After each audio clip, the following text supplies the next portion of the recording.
¿Qué es la que, corillo? Yo espero que buenos días, ¿verdad? Si lo estás viendo por el día, buenas tardes, buenas noches. Hoy hay una entrevista bien peculiar para mí, en el caso de que yo estoy bien interesado en este tema, ya que tengo una oportunidad presente y no quiero, ¿sabes? Siempre uno, ¿verdad? Falla en el aprendizaje, ¿sabes? En el proceso, tiene sus errores, etcétera. Pero yo dije, mano, si yo voy a aprender de esto, quiero aprender de los mejores. Y los mejores me recomendaron al mejor.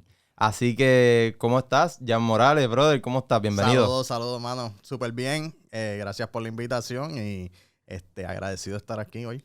Ok, un pequeño resumen. El hombre es corredor de bienes raíces, si no me equivoco. Correcto. Correcto, Realtor, en otras palabras. Háblame un poco de ti, quiero conocerte antes de entrar al tema de las bienes raíces, antes de entrar al tema de las inversiones ¿verdad? En lo que es este inmobiliario. Sí, Es inmobiliario. correcto. Que no es una palabra que se usa mucho en Puerto Rico. Es Yo la conocí por Iván Zavala, creo Iván que Zavala, sí, sí. sí, la conocí por eso. Un caballo, Iván, by the way. Tremendo profesional. Pues mira, mano, mi historia de verdad que no es corta. He tenido, yo creo que digo, una vida bastante interesante en el sentido de yo me crié en el área de Caguas, San Lorenzo, Juncos, esa área. Bastante humilde, crecí en residenciales públicos, barriadas y demás. Eh, y me fue bastante bien en el área académica. Terminé yendo a Mayagüez, que sé que Duro. tú fuiste a Mayagüez Sí, también. sí, me llama de güey. Estudié 2 años en Mayagüez y en Mayagüez una de las cosas que aprendí es que no es lo mismo es ser inteligente a ser disciplinado. Ujú, En Mayagüez me encontré con que lo que me llevó a tener éxito quizás a nivel de high school ujú. no era suficiente para sobresalir en Mayagüez. Entonces, a pesar de que yo entré en el grupo de los 100, ingeniería civil, todo lo demás, no tenía los hábitos de estudio. Son los primeros 2 años, no me fueron tan bien, me que paricié, pero para abajo esos 2 años fuerte. Tengo que detenerte ahí, ¿sabes? Porque es que, wow, yo no sé si fue que lo escuchaste creo que en el podcast de Carlos De Figueroa, Carlos, que yo sí. lo hablé, pero yo no he entrado en detalles con mi Ujú. experiencia en Mayagüez. Literalmente, la mejor forma, es que en verdad nunca he encontrado la forma de describirlo, y creo que esa es la mejor forma de describirlo. Me identifico al 100%, porque en mi área académica, ¿verdad? High school, intermedia, todo esto, a mí me fue súper bien, que si Ujú. 4 puntos, que si cuadro de honores, que si esto, lo otro. Cuando yo llego a Mayagüez, atrás que llegué sin saber que yo quería estudiar, o sea, toda mi high school fue pensando en jugar baloncesto por alguna razón, que ahora mismo, pues, mano, si hubiese estado un poquito más enfocado, hubiese estudiado educación financiera, ¿sabes? Finanzas, etcétera, que todavía estoy a tiempo. Sin embargo, creo que puedo aprenderlo entrevistando gente por alguna Sí, razón. seguro. Either way, el punto es que sí, no es lo mismo disciplina que inteligencia. ¿Y qué pasa? Que cuando yo era bastante disciplinado en la high school, como que, sí, I mean, yo no soy, ¿sabes? No, tengo un cerebro bastante útil, pero cuando llego a Mayagüez, acho, esos 2 años fueron intensos y parecía demasiado como que buscaba la forma de como que escaparme de esa realidad de que de antes estoy en Mayagüez y estoy estudiando. Y, mano, sí, como que yo estudié ingeniería, empecé software, quería aprender y que de computadora y luego me fui industrial. De ahí, pues estudié cine. Y lo que quiero Sí, decir es que me completamente. identifico 100% con eso. Así que Sí, mano, nada. y fue un laboratorio, pues yo te diría que por el hecho de que no me haya ido bien esos Ajá, 2 años en Mayagüez, no significa que no le saqué algo, ¿verdad? Porque estoy yo de acuerdo. de ahí aprendí, primero, qué no podía hacer. Ujú, Segundo, hice unas amistades excelentes y pude ver en otras personas lo que tomaba tener éxito, ¿verdad? En ese ambiente, en ese campo. ujú. Uno de mis mejores amigos, él es gastroenterólogo ahora mismo, empezó con bioingeniería, se movió a biología y ese hombre me obligaba a estudiar con él para los exámenes y yo veía la disciplina que él tenía, era atleta, tenía 4 puntos y yo decía, pero ¿y cómo lo hace? Sí. Pariciaba también, pero sabía dividir. ¿Cómo organizaba ese tiempo? Sí, entonces me llevé, ¿verdad? De eso. Volviendo a la pregunta inicial, como un poquito sobre mí, pues Ujú, de ahí yo decido que tenía que hacerle un movimiento bastante brusco porque o sea, yo no vengo de familia de dinero, I gotta make it happen, tengo que hacer ujú. algo, ¿verdad? Para hacerlo funcionar. decido explorar el campo militar y voy a las oficinas del Army, tomo el examen, demás, firmo para irme con el Army. Ya. Pero en ese proceso tenemos un amigo de la familia que estaba en el Navy. Ya. Y me dice, pero ¿por qué tú estás haciendo eso? ¿Y qué trabajo? Y me pega entonces a educar un poquito. Y me dice, déjame ver tu puntuación y déjame ver qué yo puedo hacer por ti. Y cuando ve la puntuación dice, mira, nosotros tenemos programas muy buenos que pueden darte un perfil de trabajo fuera del Navy mucho más alto de lo que podría darte lo del Army. So, él ya me empieza a preparar de cierta manera, a decirte como que, mira, puede ser que tú no te quedes toda la vida en el Navy o en el Army, tienes que pensar qué va a pasar después. Ya. So, entonces ellos tenían un programa de ingeniería nuclear y pues me interesó porque obviamente yo vengo de estudiar ingeniería, suena mucho más lindo que trepar poste y poner radios y antenas. Y cojo un examen adicional y entonces me decido entrar con el Navy para el programa de ellos de ingeniería nuclear. Eso fue en el 2009 y lo interesante es que yo me fui y yo no hablaba nada de inglés, cero.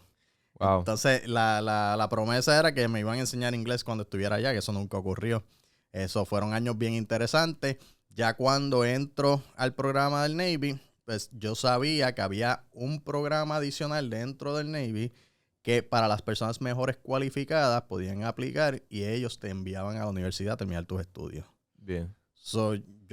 La escuela para alguien que está trabajando en el área nuclear con el Navy es bastante extensa, de 18 meses a 24 meses. Okay.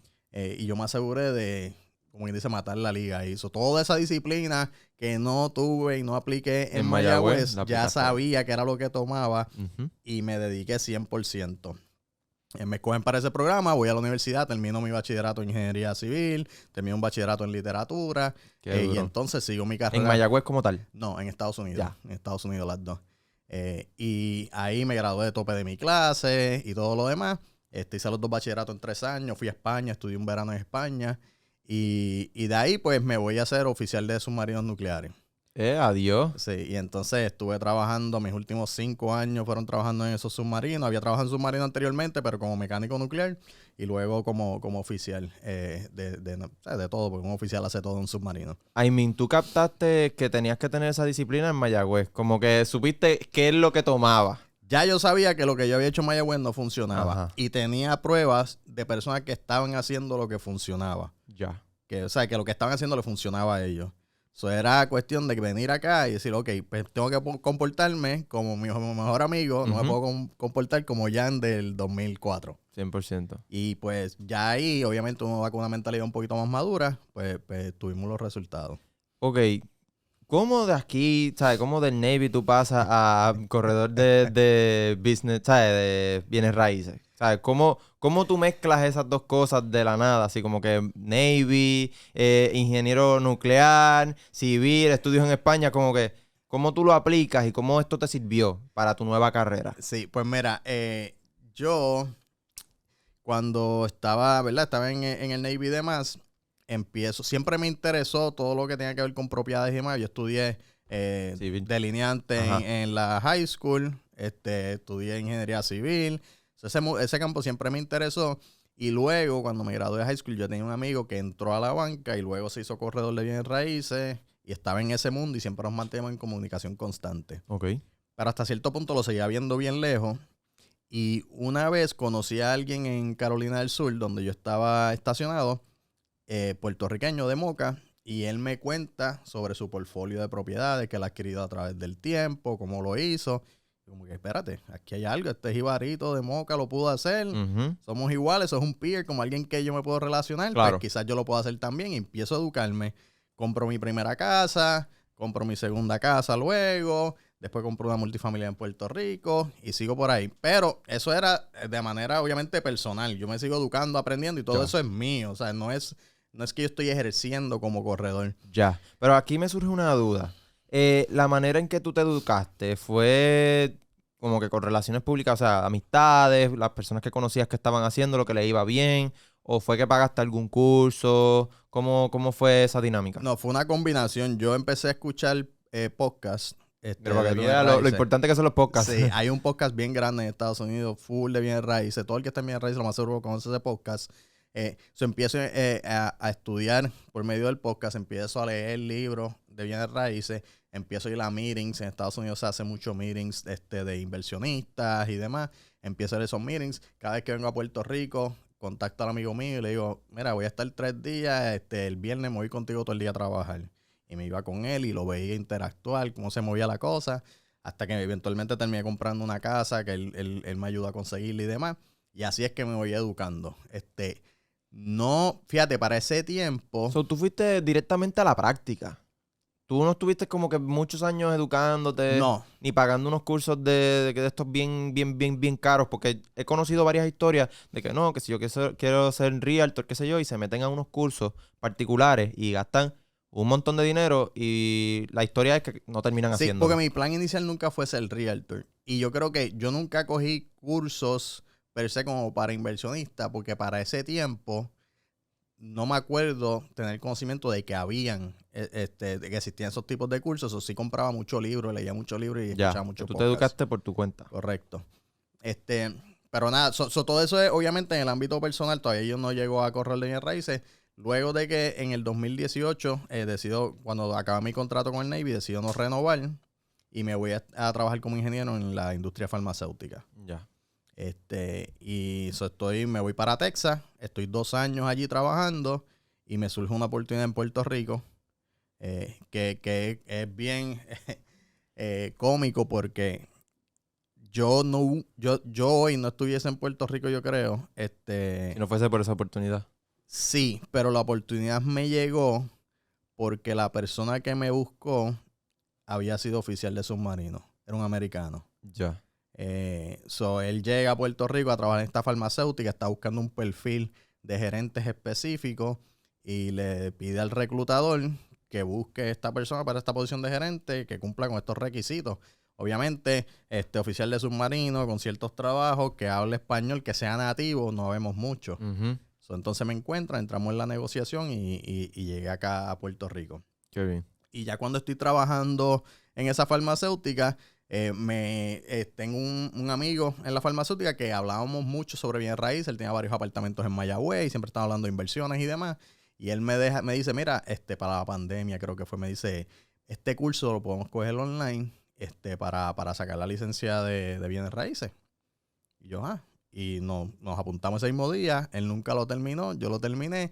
Y luego más adelante decidí moverme de farmacéutica, de ingeniería, completamente a bienes raíces. I mean, te debe ir mejor que ser de ingeniería, porque los ingenieros están súper bien. Mucha gente. Sí, ¿sabes? a mí Muchos me va ingenieros. muy bien. Yo era senior manager de ingeniería en una farmacéutica en Jayuya. Ujú. Me iba muy bien. No habían pasado ni 9 meses, a mí me habían subido de posición, me iba muy bien. Hasta cierto punto, fueron una combinación de factores. Yo me sentía como que no era super challenging, en cuestión de que yo me especialicé en mi carrera de ingeniería como llegar a un grupo que no estaba funcionando, Y optimizarlo. optimizarlo, ponerlo a funcionar bien y me movía. Ujú. Y me movía. Y ya cuando yo pasaba esa etapa, como que ya no había mucho que hacer porque ya todo corría como tenía que correr. Pero también cuando me suben a esta nueva posición me di cuenta que esa no es la escalera que yo quiero seguir subiendo. Yo me di cuenta que, espérate, yo pensé que yo quería ser gerente general de una planta, pero no me veo haciéndola. Ahora que entiendo más cómo se mueve acá arriba, no creo que sea lo que quiero hacer. Y entonces pues decido hacer el brinco. Mencionaste algo que me pareció, o sea, es una pregunta bien básica, pero como que me surge de la nada. Para nosotros, por ejemplo, en caso de que yo quiera tener propiedades, Uh-huh. ¿es necesario tener licencia de bienes raíces? Para tener propiedad. Exacto, o sea, no para una casa propia, sino como que para rentarla o alquilarla o No, venderla. tú como propietario, tú puedes hacer lo que quieras con tu propiedad. Ahora, lo que no puedes hacer es trabajar para un tercero en representación Ya. si no tienes una licencia. Ya. Entonces, esta licencia te interesó porque si ya tú tenías propiedades. Porque era algo para tenerlo ahí, como que no estaba de más, era algo fácil. Lo había hablado como que brevemente con un amigo y era como que, tú vas a coger el curso, pues yo lo cojo también, a ver cómo nos va. Ya. Y ya sabes, surgió así y después pues, se convirtió en el que hice la transición. De momento, o sea, cuando yo investigo, ¿verdad? Tu contenido es educativo dentro de lo que es el espacio, ¿verdad? De las bienes raíces.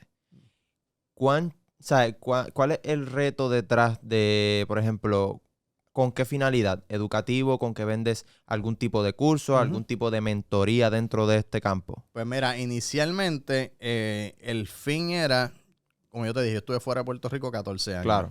Entonces entro a un campo nuevo desde cero, Uh-huh. en el que ¿sabes? Tienes que tener relaciones hasta cierto punto, te ayuda muchísimo tener relaciones. Estoy de acuerdo. Casi todo el mundo empieza con su círculo de influencia. Yo Uh-huh. llevo 14 años fuera de Puerto Rico, yo no tengo un círculo de influencia bastante Ya. grande. Y esto, ¿verdad?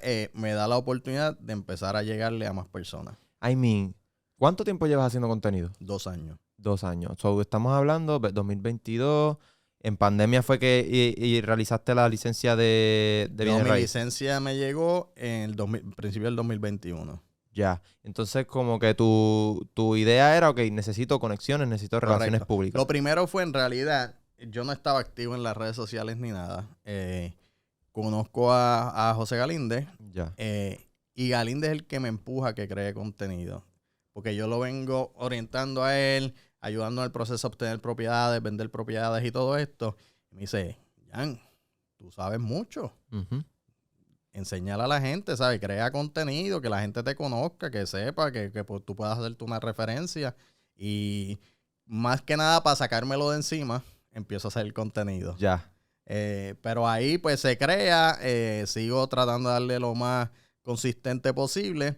Siempre me ha gustado educar, siempre me ha gustado enseñar. Yo, que es bien curioso, mi primer trabajo, como quien dice, educando, yo en 8º grado yo daba tutorías en una escuela elemental.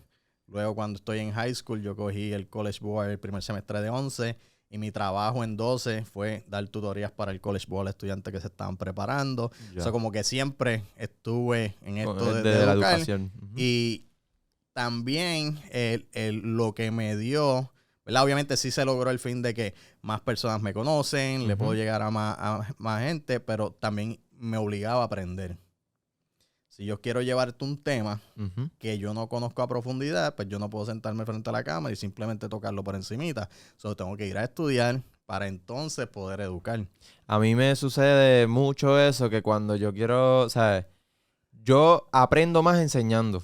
No sé si a ti te sucede. Sí. A mí literalmente, no sé si es que al enseñarlo se me queda en el subconsciente o no sé. Pero yo siempre, ¿sabes? En mi vida, como que siempre me pasaba, no con tutorías, pero siempre era el líder de los repasos de los exámenes en intermedia y en la high school. Y me iba mucho mejor cuando le enseñaba a mi grupo de amigos en los exámenes, ¿sabes? Y como que lo he identificado y para el podcast pues lo he aplicado bastante. Porque, ¿sabes? No es que yo tengo un podcast educativo, pero busco personas que puedan, ¿verdad? Entrar a profundidad en los temas. Y obviamente antes de hacer la entrevista o hacer el podcast, pues busco, o sea, hago mi research, ¿me entiendes? Sí, incluso, qué bueno que traes eso. Dentro de mi preparación del Navy, esa escuela nuclear dicen que es la segunda escuela más difícil después de los Navy SEALs. So, Okay. No mucha gente puede entrar y mantenerse y quedarse ahí. Y la persona, el padre del Navy nuclear, como quien dice, su postura es, si no lo sabes explicar, no lo entiendes. So, nosotros, yo me preparé por muchos años, no para yo entender algo, pero para poder explicarlo. Ya, entiendo 100%. Sí, y ¿sabes? Como que me puedo identificar con eso. Tiene mucho sentido. Ok, ¿en qué momento comienzas, ¿sabes? ¿Ves una notoriedad, ¿sabes? Hay una notoriedad entre ¿verdad? Las conexiones que empezaste a hacer luego de que haces contenido. Como que hay un antes y un después. Oh, sí, definitivamente. Como que tu carrera viene como realtor. Sí, definitivo. Ha sido una, ¿verdad? Exponencial, yo diría, el crecimiento. Algo que me ha ganado más que nada es que a pesar de que yo hago contenido, esto lo más seguro te pasa a ti, muchas personas piensan que toda persona que está al frente de una cámara o hace contenido es una persona extrovertida.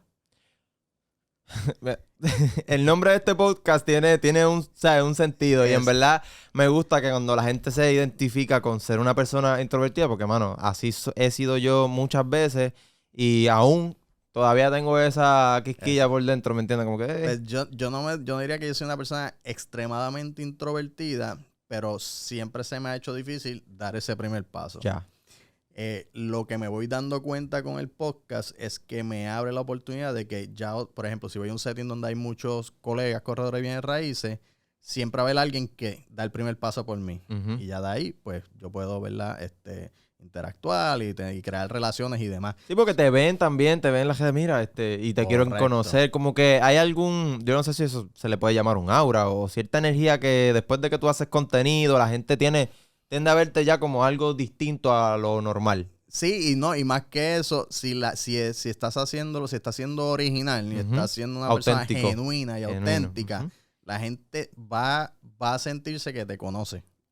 So, a ellos no se les hace difícil No se hacer el les hace acercamiento difícil, ajá. porque ya se sienten familiar, Sí. ya sienten que tienen una conexión Sí. contigo. Que puede ser un problema en casos extremadamente de... Sí, yo me imagino. O sea, debe ser un problema, por ejemplo, para gente como 80 y Drash, Molusco, José Galíndez, ¿entiendes? Eso debe ser un problema, como que la gente tiende, ¿sabes? I mean, el mismo Galíndez cuando vino aquí me contó que él estaba en un gimnasio y de momento la gente, ¿sabes? Un muchacho se le acercó y le dice, que si tan poquito peso, y él como que, a mí tú no, ¿sabes? Yo estoy básicamente en un entrenamiento completo y esto es lo último que estoy haciendo, ¿por qué tú vienes a decirme que si, ¿sabes? No, que es vacilando, te sigo, esto, lo otro. Y él me explicaba como que la gente tiende a tener esa confianza y realmente Sí. no lo conozco, ¿entiendes? Que yo me imagino que eventualmente, tengo mis metas, eventualmente nos pasará y yo sé que a ti también porque vas súper bien con lo que estás haciendo. Sí, no, de verdad que es un dilema bastante... Fíjate, yo donde vi esto más grande de cerca, esta parte de tu espacio personal, que tú sacrificas eso, ¿verdad? Ujú. Cuando estás en el ojo público y demás, que obviamente no es que yo esté ahí ni nada, pero para estas personas que tú mencionas, yo compartí con Miguel Cotto una vez, fuimos a un restaurante Durísimo. con él y su familia, y a mí me costó ver la incomodidad, ¿sabes? Y la gente, cómo se le acercaban, invadían su espacio, ¿sabes? Fuera, ¿sabes? Completamente sin... Y en el caso de Miguel Cotto, que él es bien, ese sí que es bien introvertido, como que ese no, sus Eh, palabras son bien exclusivas. Te digo yo, el tipo es un caballero de 7 pares. O sea, No me cabe hubo un duda. momento en el que yo me incomodé, iba a decir algo, y él me dijo como que no te preocupes, yo estoy acostumbrado. O sea, pero para mí fue incómodo. Y no era hacia mi persona. Y oye, y esta relación, ¿verdad? Porque yo entiendo que él está también ahora en esto de las bienes raíces, ¿o me equivoco? No, creo que Miguel, y no es que yo tenga una relación súper extensa con él ni nada. Esto fue una oportunidad que surgió porque él se quedó en una de mis Airbnbs, y creamos una relación y salimos ese Excelente. día y demás. Ya, qué duro. Oye, ese es un buen tema. Los Airbnbs en Puerto Rico. Esto ha habido un auge bien grande. Y ahora encontramos Airbnbs por todos lados. Ujú. ¿Esto es un problema para las bienes raíces o esto es un beneficio? Mano, para los bienes raíces no, o sea, los bienes raíces siempre van a estar ahí sí o sí. Hubo un tiempo que cuando cogieron auge, obviamente, el que la propiedad pudiese o tuviese inclinación o pudiese ser utilizada para Airbnb, no es que le aumenta el valor per se, pero quizá hay más personas interesadas ahora de lo que hubiesen estado anteriormente. Ujú. ¿Verdad? Esto es una discusión que se puede ir súper profunda. Creo que se tiene que estudiar más a fondo si realmente está teniendo un impacto tan fuerte en el desplazamiento, vivienda asequible y eso como pensaban. Yo creo que en el momento que estamos ahora con los Airbnb, yo creo que hiteamos como que el pico de la curva, y ahora van a empezar muchos a transicionar a las rentas a largo plazo nuevamente y demás. No creo que siga en crecimiento Ya. tan desmedido, diría yo, como en los últimos 2-3 años.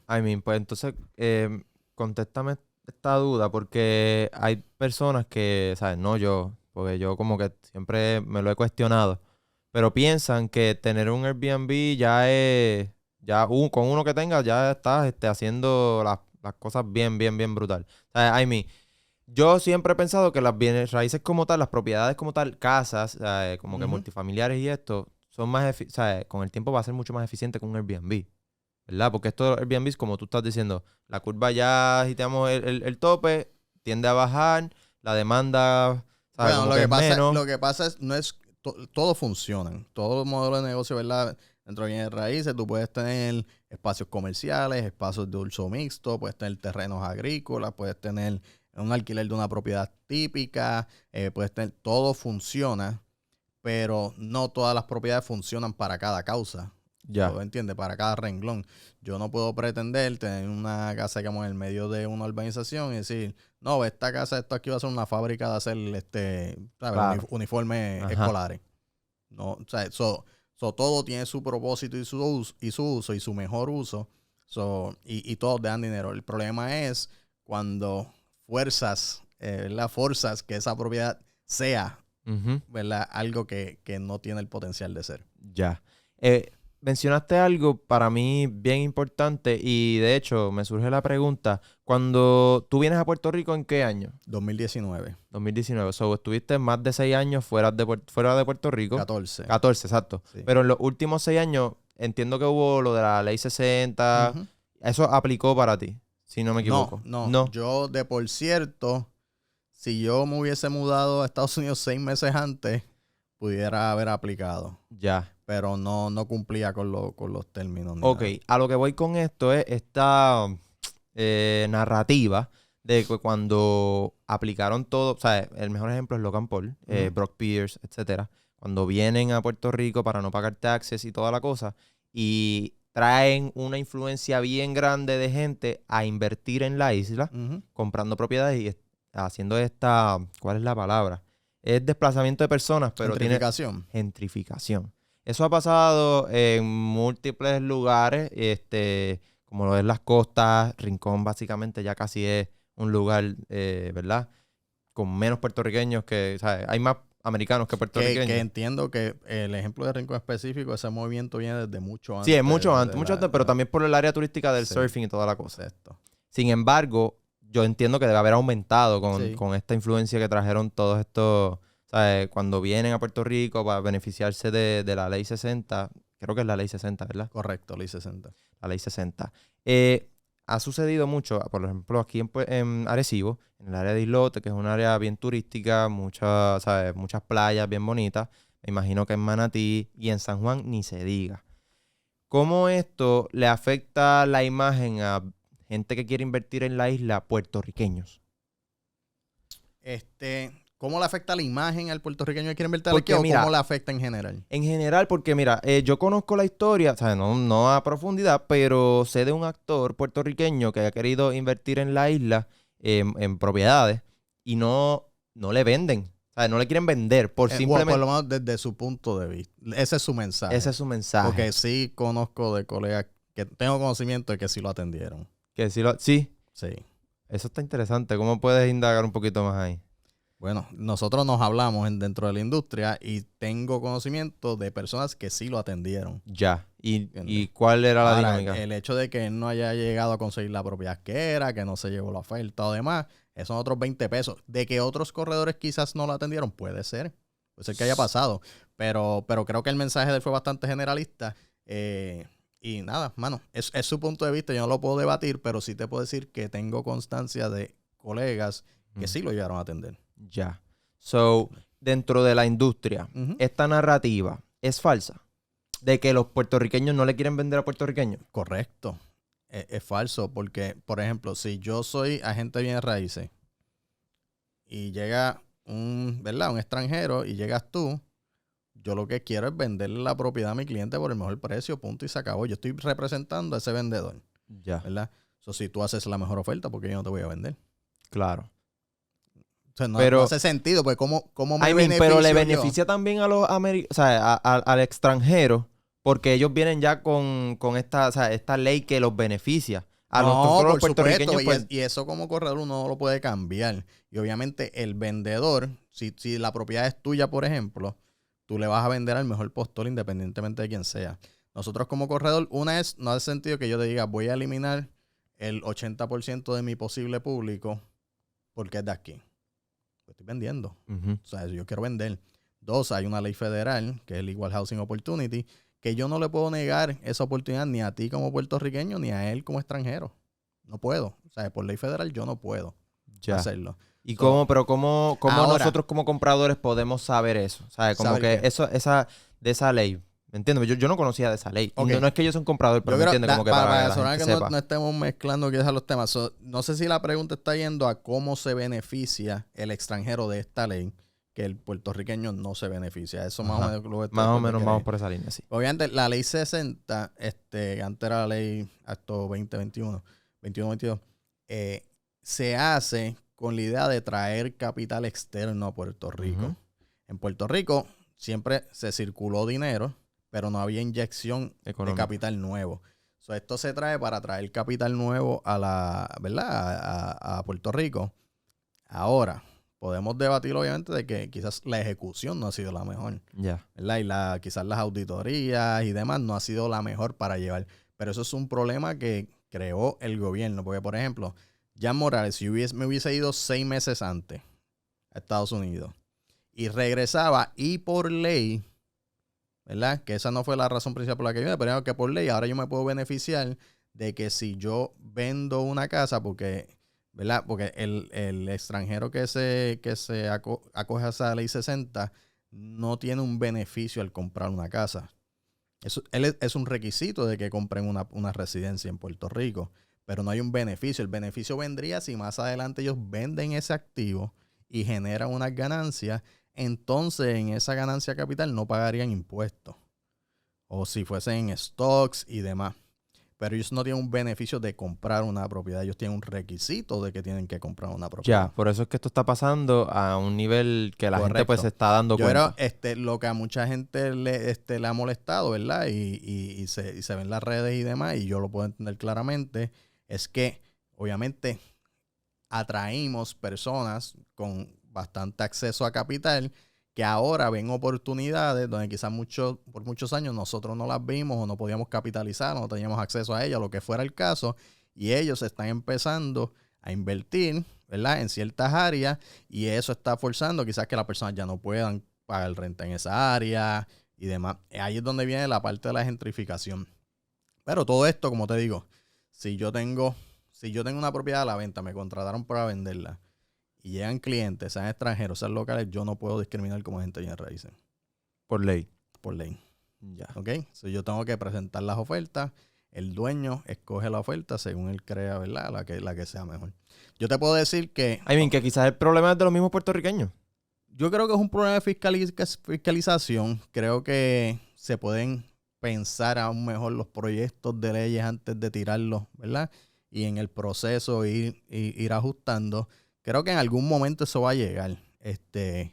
Pero, mano, es la ley. Entonces, aquí hay una parte cultural también. Y obviamente yo soy puertorriqueño, yo entiendo el puertorriqueño, yo no soy millonario ni nada por el estilo, y yo no me beneficio del Acto 60. Pero tenemos que entender que, por ejemplo, esto es bien de nosotros, y nosotros, ¿sabes? Queremos protegerlo. Por ejemplo, yo regresé porque yo nunca hice conexión en los Estados Unidos, no me sentía de allá, yo era de aquí. Yo cuando regresaba, a pesar de que habían pasado 14 años, yo me sentía que nunca me había ido. Nosotros tenemos esa conexión con Puerto Rico. Uh-huh. Luego de estar tantos años allá, yo te puedo decir a ti que para el americano es bien fácil recoger y mudarse. Es lo que se espera de ellos. Ellos van donde esté la mejor oportunidad. Y nosotros le brindamos esa oportunidad a muchos de ellos. A ellos no les cuesta venir aquí, establecerse, que sí, pues están acostumbrados a eso. Ellos van a la universidad, si vivían en Montana, no vuelven a Montana por el resto de su vida muchas veces. Para ellos, eso cultural hace sentido.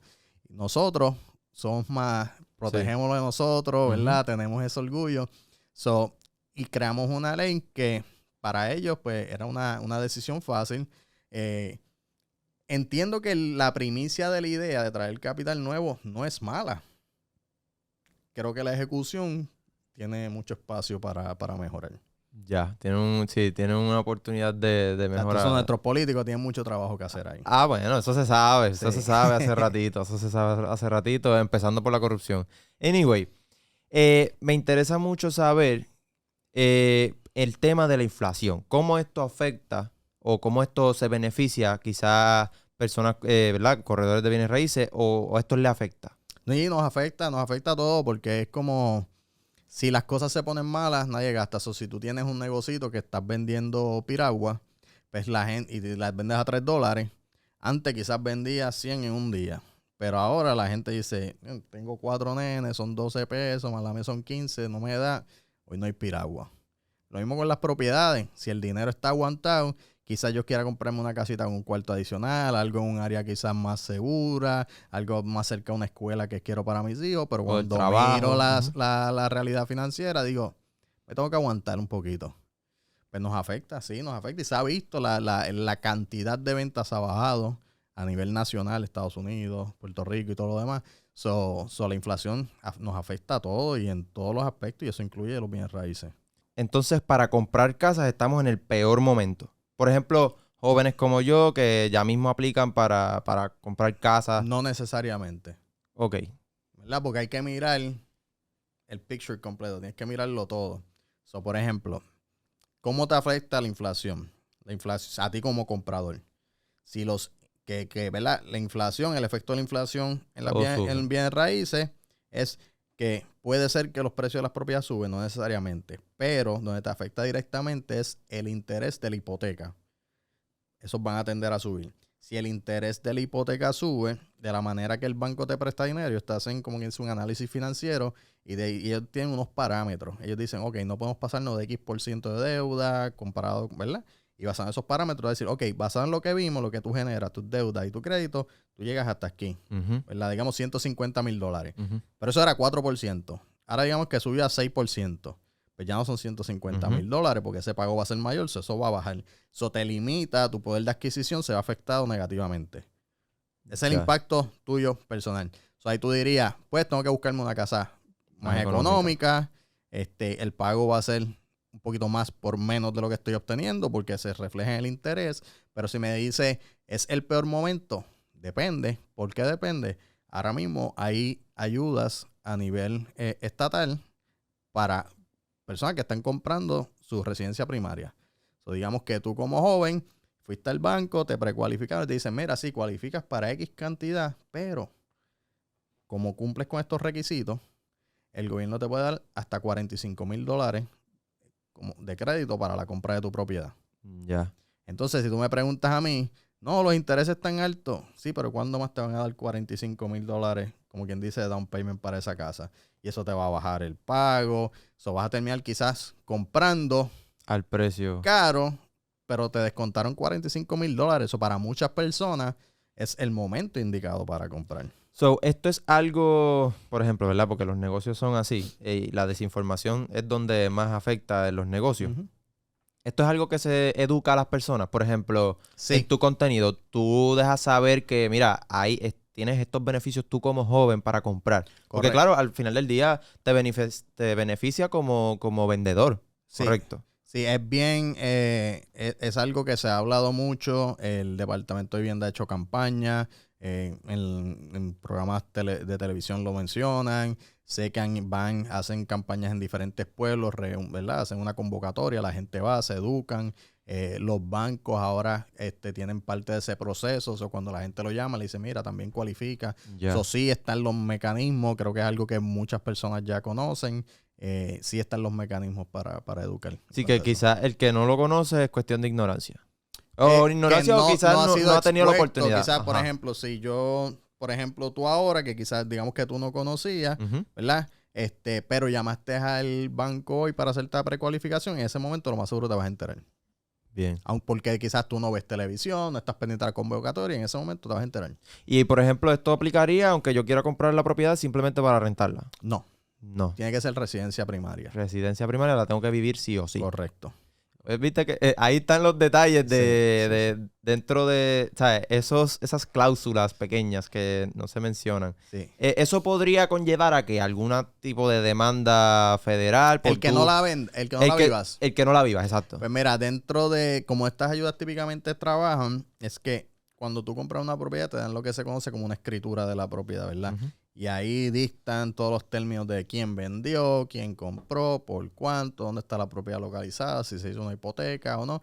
Y hay un área que habla de cargas y gravámenes, que es, cuando dicen gravámenes, es algo que grava la propiedad, ¿verdad? Algo que está en contra de la propiedad. Como si, por ejemplo, si le debes dinero a la IRS, ellos pueden hacerte un gravamen, ¿verdad? En la propiedad. Disculpa. No te preocupes. Una hipoteca grava la propiedad, ¿verdad? Eso significa de que si algo pasa, tú dejas de pagar, ¿verdad? Pues hay unas consecuencias ahí. Pues en estas cargueras, muchas veces estas ayudas ponen unas condiciones restrictivas. Eso te dice, te voy a dar esto, pero tienes que cumplir con estos requisitos. Y eso va a estar ahí. Entonces, muchas veces lo que hacen es, te dicen, por ejemplo, mira, sí, el Departamento de Vivienda le proveyó $45,000, bla, bla, bla. Y tienen consigo estas condiciones restrictivas. La persona tiene que vivir la propiedad como su residencia primaria por los próximos 5 años, no puede alquilar la propiedad, bla, bla, bla. Y ahí estipula cuáles son esas condiciones. Si la vas a vender en algún momento y no cumples con el tiempo, con quizás. esos requisitos, tienes que devolver ese dinero. Si la alquilas, tienes que devolver ese dinero, ¿verdad? Ahora, si la vas a vender y cumpliste con todos esos requisitos, pero el Departamento de Vivienda te hace una carta diciendo que cumpliste con todos esos requisitos, levantan esa condición restrictiva y entonces puedes hacer la venta. Interesante, brother. Eso Sí. está súper interesante porque, pues, imagínate, yo estaba comentándote fuera de cámara y voy a hablar de un tema general, o sea, voy a hablar lo más general, que sí, se me han visto oportunidades, no es que tengo el capital, obviamente, pero sé que el banco, pues, hace sus préstamos y toda la cosa, y me he visto interesado en comprar unas propiedades, pero con ¿verdad? Con la idea y el propósito de que sea una inversión, no para vivirla. Entonces, el hecho de que intercambiemos esta información me parece súper, súper genial. No, y que en tu caso, pues te voy a dar un poquito aquí para que te lleve un poquito de información. Código. Siempre hay opciones, Ajá. ¿verdad? Y el banco está ahí y el banco es una opción, no es la única opción. Ya. En tu caso, que estamos hablando de una propiedad que es de un familiar y demás, quizás ese familiar te la puede rentar con opción a compra, quizás te la puede financiar él mismo. Hay otras opciones adicionales al banco también. Ya. Y son, ¿sabes? Están en ley. Ley, tú vas donde un abogado, hace todo por escrito, los contratos, se hacen la escritura, todo se ponen los términos ahí, todo el mundo firma, notarizado, se presenta el registro de la propiedad. Hablando de jóvenes, o sea, que eso está súper interesante. Hablando de jóvenes, yo como joven, ¿qué tengo que tener presente a la hora de comprar una propiedad? Ok.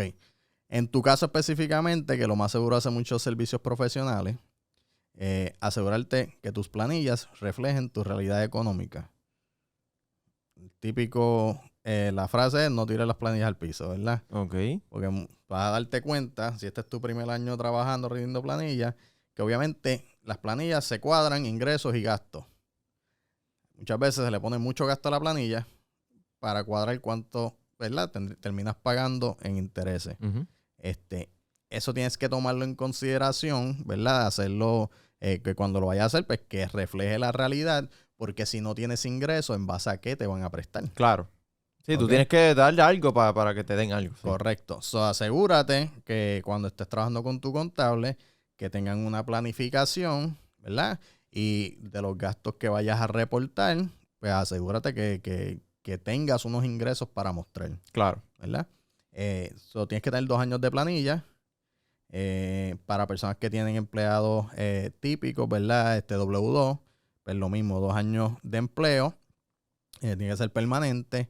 El empleo son 2 años consecutivos y pueden ser diferentes empleos, diferentes empleadores en la misma línea de trabajo, siempre y cuando el más reciente esté ahí permanente.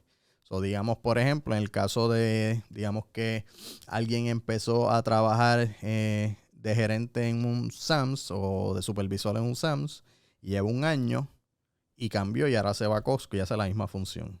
Aunque son diferentes empleadores, es la misma línea de trabajo y lo más seguro el banco pues, lo va a considerar y te va a dar la continuidad de esos 2 años. Te van a pedir estados bancarios de los últimos 2 o 3 meses. Asegurarte obviamente que protejas tu crédito. En todo momento, especialmente cuando entras en el proceso de comprar, asegúrate que no hagas nada que pueda impactar negativamente tu crédito. Muchas veces la gente se emociona y dijeron, no, Tacho, ya estamos por cerrar, me voy a ir para Berry, voy a sacar los muebles desde ahora. Fastidiaste la venta. No te beneficia. Esos son algunos de los elementos. ¿Qué más te puedo decir? ¿Qué más te puedo decir como joven que tiene que estar en el pendiente? Crea una relación temprana con un banquero. ¿Cómo así? Pidiendo préstamos, como que crear un crédito comparable. Ve a donde una persona que se dedica a hacer préstamos hipotecarios, oriéntate Y esa persona te puede evaluar en base a donde tú estás hoy y decirte, ¿verdad?, ¿Cuáles son los pasos a tomar? Pasos. Y esto lo digo porque hay muchas excepciones en diferentes cosas. Por ejemplo, eso de los 2 años de trabajo no aplica siempre, porque si fuiste estudiante y ahora empezaste a trabajar y ya es menos de 2 años, puede ser que bajo las guías de esos préstamos específicos, como quien dice, te convaliden ese tiempo de estudio para que cumpla con el término.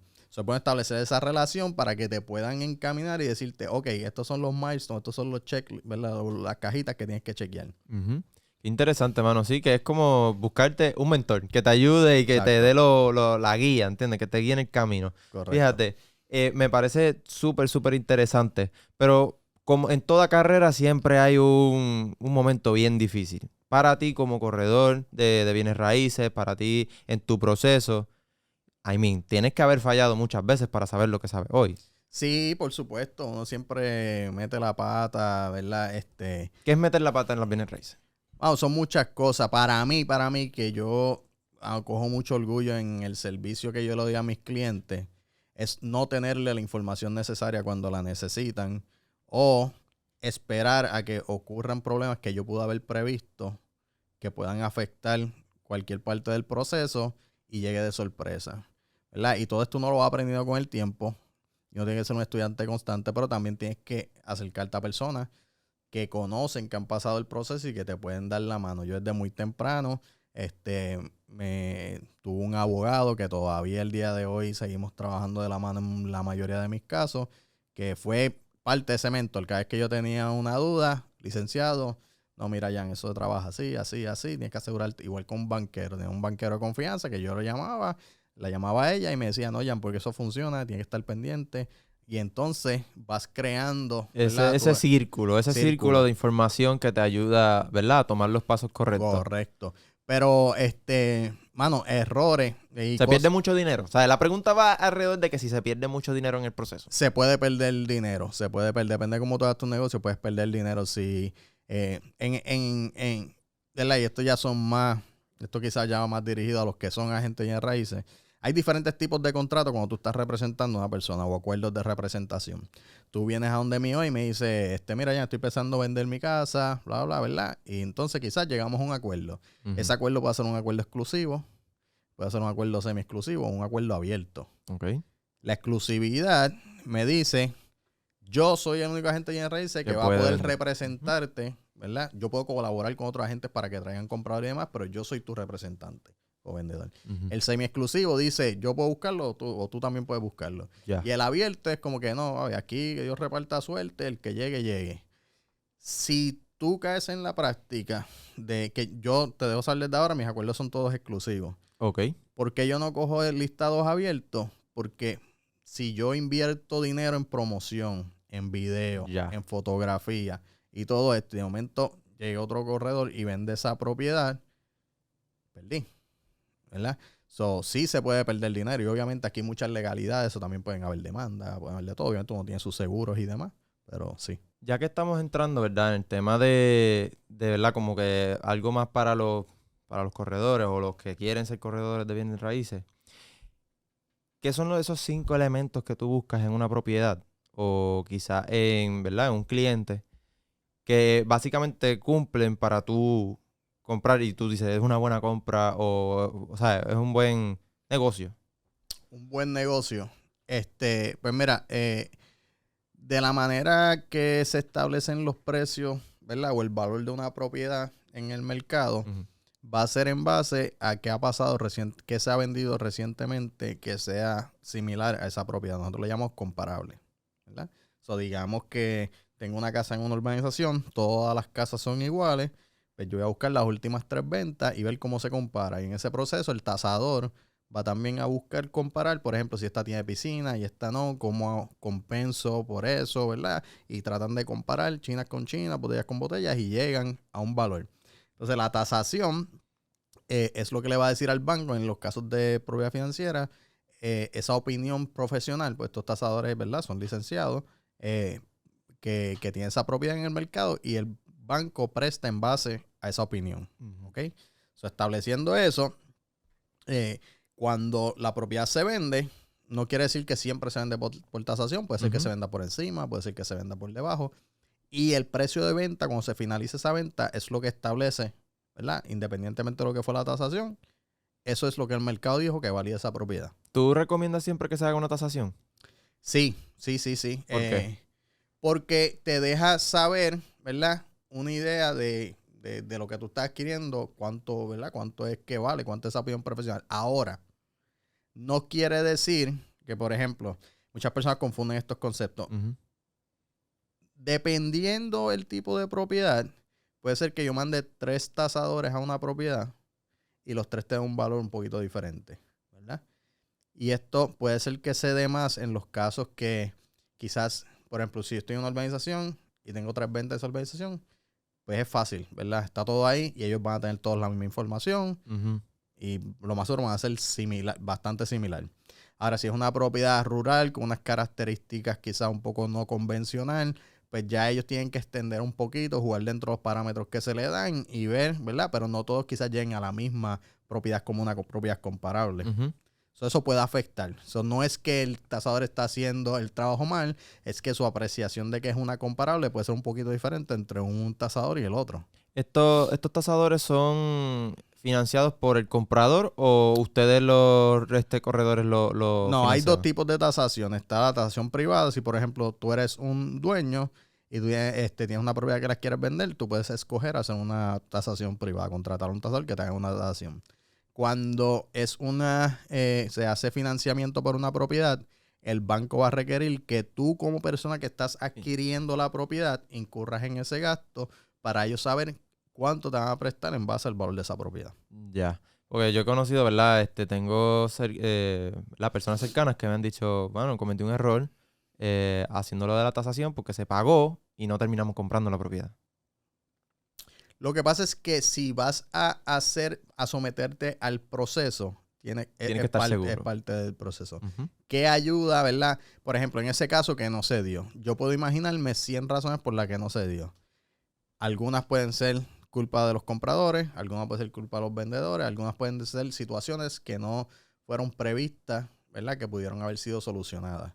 Si el caso es, por ejemplo, de que llegó el cliente, hizo negocio, ¿verdad? El comprador hizo negocio directamente con el dueño.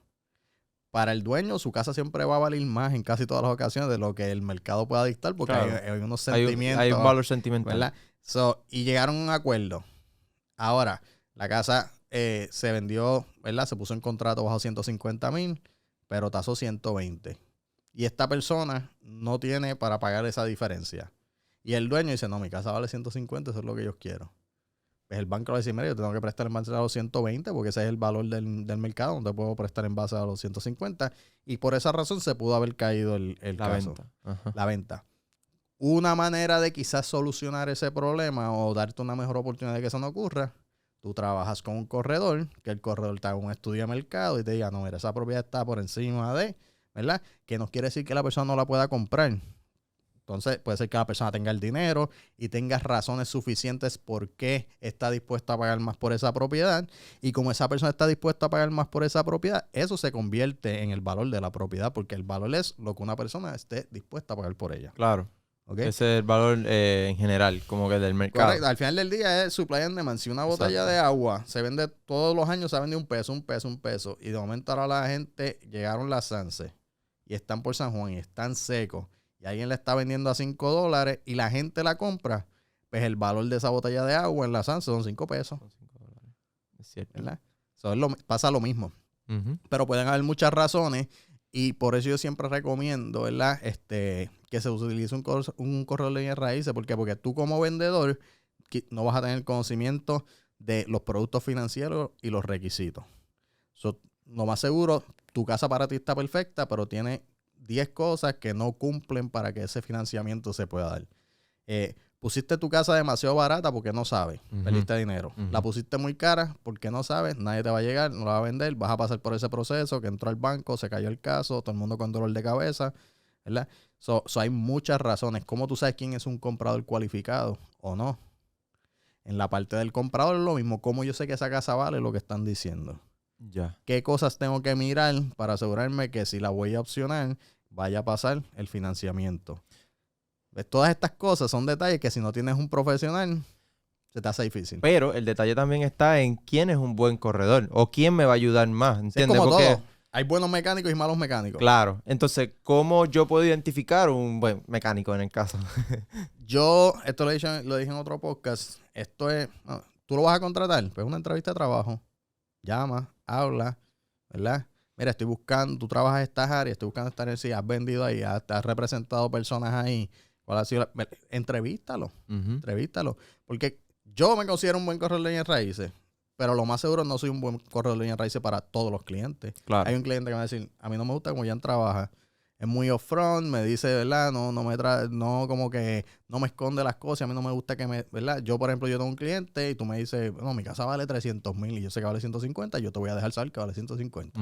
Que no te hagas ilusiones. Y eso no quiere decir que no vaya a trabajar contigo, Ujú.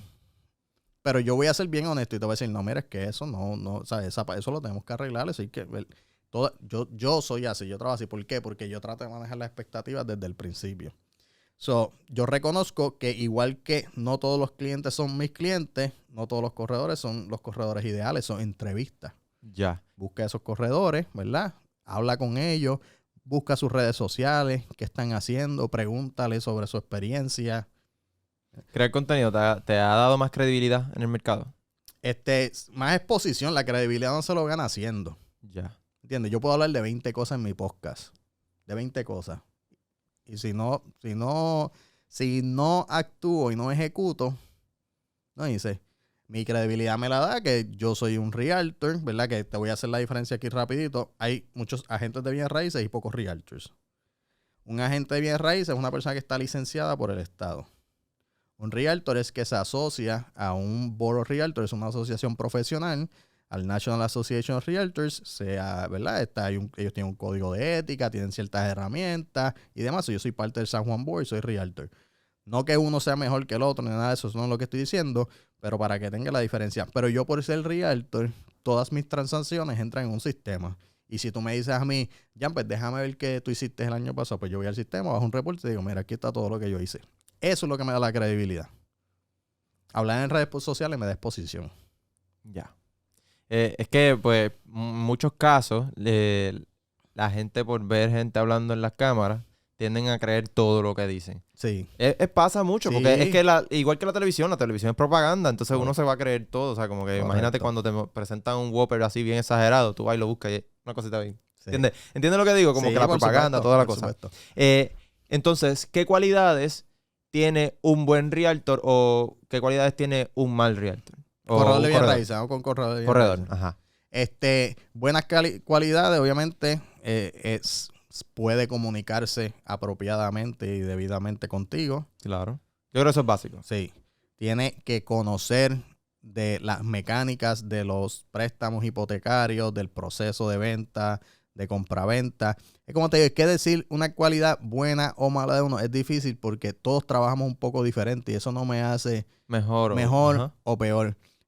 Una mala cualidad, pues eso es fácil de decir, ¿verdad? Porque si tú eres un agente, si yo contrato a un agente de bienes raíces, esa gente no coge el teléfono, no da follow-up, los clientes le preguntan y no contestan, dice que va a entregar algo y no lo entrega, llega tarde a la cita, las cosas básicas. Claro. Cosas básicas. Y un realtor que no está dispuesto, un corredor, perdón, un agente de bienes raíces que no está dispuesto a aprender todos los días. Eso te hace un mal agente de bienes raíces.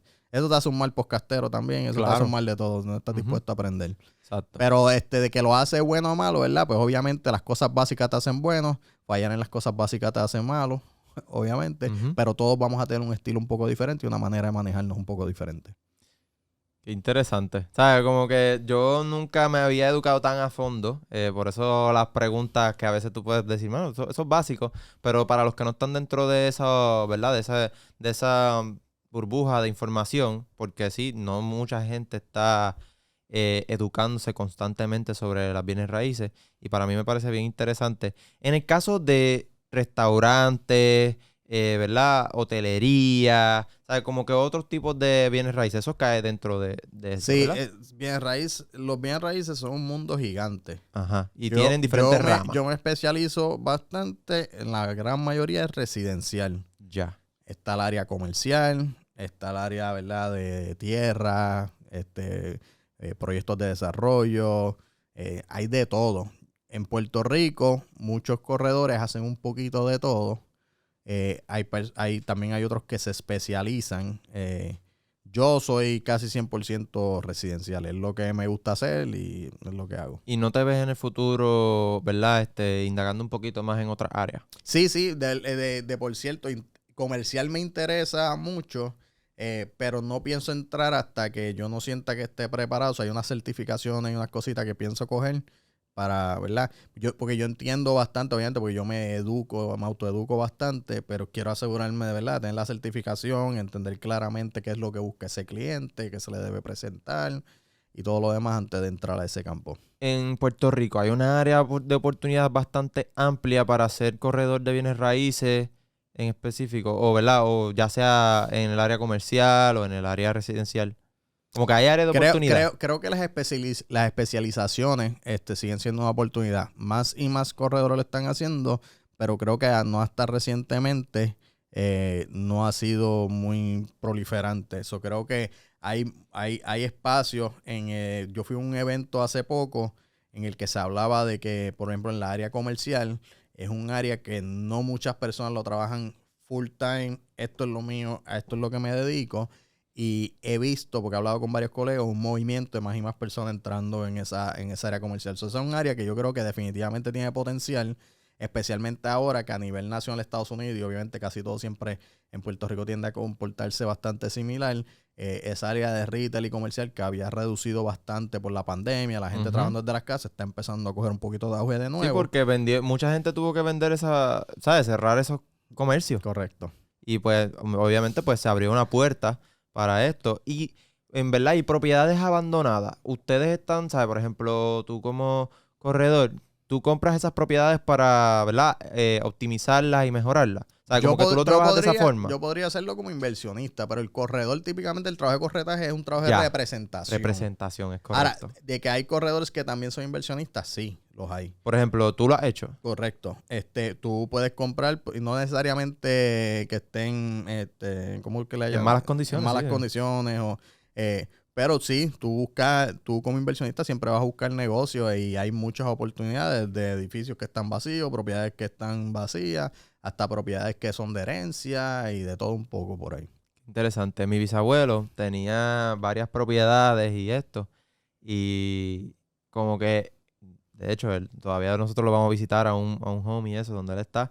Y como te había mencionado, pues estoy bien interesado en una propiedad, etcétera. Y yo le pregunto, ¿cuál es el mejor negocio? Porque él era comerciante en muchas áreas, pero su especialidad, ¿sabes? Lo más que hacía era propiedades. Nunca fue corredor ni nada que ver, simplemente tenía varias. ¿Qué pasa? Él me dice, el negocio más redondo es tener propiedades, ¿sabes? 100%. Y es de los negocios que para mi entender, ¿verdad? Yo entendería que es de los más sostenibles y rentables. ¿Eso es correcto? Sí, es que históricamente, ¿verdad? Yo puedo decir una cosa o la otra, pero históricamente las personas que compran, ¿verdad?, propiedades, activos de bienes raíces y se mantienen con esos activos por suficiente tiempo, van a estar bien. O sea, eso es histórico porque las propiedades históricamente siempre han apreciado, ¿verdad? No estoy diciendo en un periodo corto de tiempo, pero si te tiras para atrás y miras 10, 15, 20, 30 años, siempre van a apreciar. A 20 años de aquí, ¿verdad? ¿Verdad? Yo no lo digo porque tú sepas a 20 años qué va a pasar, pero lo digo en el sentido de que cómo va, ¿sabes? Siempre hay unas escalas y unas cosas que te dicen más o menos o hacen un promedio de cómo las cosas van a estar a 20 años en cuestión económica. A 20 años en Puerto Rico va a tener una gran oportunidad debido a que la gente se está desplazando mucho a los Estados Unidos.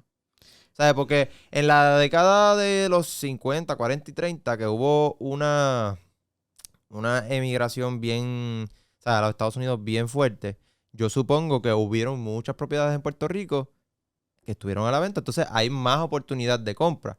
¿Eso está pasando ahora mismo?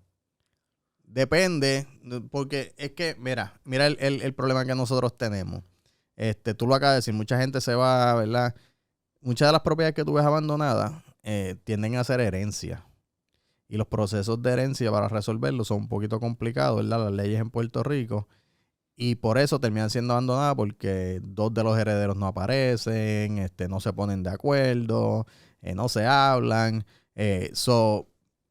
No sé si si eso específicamente presenta una oportunidad. Donde yo quizás veo una oportunidad, ¿verdad? Por los aspectos socioeconómicos y demás que están pasando en Puerto Rico, es cualquier cosa que sea para asistencia a los ancianos, ¿verdad? Acá, homes y todo, égidas y este tipo.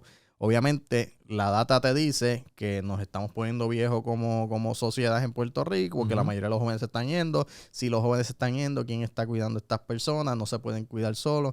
Yo creo que eso es una industria que va, que va a crecer bastante, es una oportunidad. No me gustaría decir, ¿verdad? 20 años que podría pasar, porque si me pregunta a Millán Morales, ¿verdad? El puertorriqueño orgulloso, lo que me gustaría que pasara es que podamos crear algo, ¿verdad?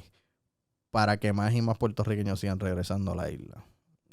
Que fue tu caso. Tú te fuiste por 14 años y regresaste. Correcto. Y, ¿sabes? Ha sido lo mejor que has hecho, pero ¿no? también entiendo que yo lo hice en una posición bien privilegiada, en el sentido de que yo tenía un buen trabajo y a mí me fueron a buscar, como quien dice, para un trabajo específico. No todo el mundo tiene esa oportunidad. ¿Y por qué lo sé? Porque hay muchas carreras que no se traducen de Estados Unidos a Puerto Rico. Mi esposa tenía un buen trabajo, cobraba muy bien en Estados Unidos y nos llama a Puerto Rico, y ese mismo trabajo es paga mínima. No todos se traducen. Nosotros sí tuvimos, ¿verdad?, la dicha, pero me gustaría que con el pasar del tiempo, ¿verdad? Y estoy hablando para el grosso, ¿verdad? Siempre vemos 2 o 3 que podemos venir o pueden venir y make it happen, ¿entiendes? Y buscar la manera. Pero también hay que ser un poquito prudente y entender que ese no es el caso de la masa. De la masa.